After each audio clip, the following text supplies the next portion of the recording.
এই মাজার শরীফে কি সেজদা দেয়া এগুলো জায়েজ আছে? মানুষ এসে যে সেজ এগুলো দেয়, এগুলো কি করা যায়?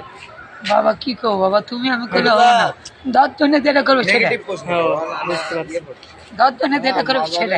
মান্যত করে চলে যাওয়াটাই মান্যত করা যেতে পারে। হ্যাঁ, মান্যত করা যেতে পারে।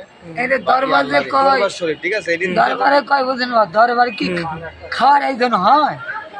মানুষ ওইখানে ওই যে বিভিন্ন ফুল ওইগুলো দিচ্ছে। আবার দরবারে কি গান বাজনা হয়? গান বাজনা অনেকে আছে করে। দরবারে মানে কি হয়, দুধ জমির বিচারে, টাকার বিচারে হ্যাঁ। গন্ডগোল হয়, টাকা পয়সার বিচারে বিচার করে, ওটা হলো দরবার। জি বলেন। বিচার করে, ওটাই হলো দরবার। এখানে কয় দরবার, কয় মাদার, কয় দরবার তো খাওয়ার আয়োজন হয় না, দরবার তো গান বাজনা হয় না। হয় না? না, না। এই দরবার যিনি হুজুর ছিলেন, পীর সাহেব না, তিনি তো নামাজ পড়ার কথা বলে গেছেন, নামাজ কালাম পড়তে হয়েছে, জিকির আজকার করতে বলেছেন। তা আমরা তো সেটা করি না।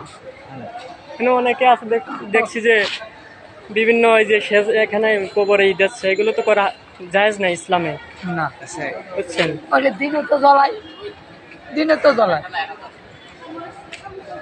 এগুলো হারাম, কিন্তু উনি বলে গেছে যে নামাজ পড়ার কথা।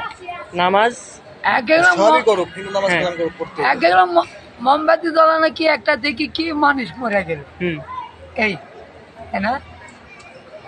মোমবাতি জ্বালাইলে সেটা টান নিয়ে হ্যাঁ হ্যাঁ, মান্যত করে চলে আসে।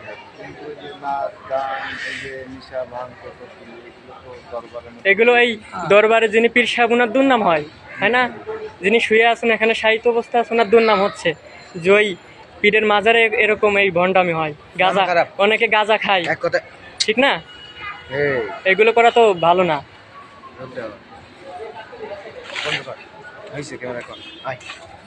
কিছু বলেন, আপনি কিছু বলেন।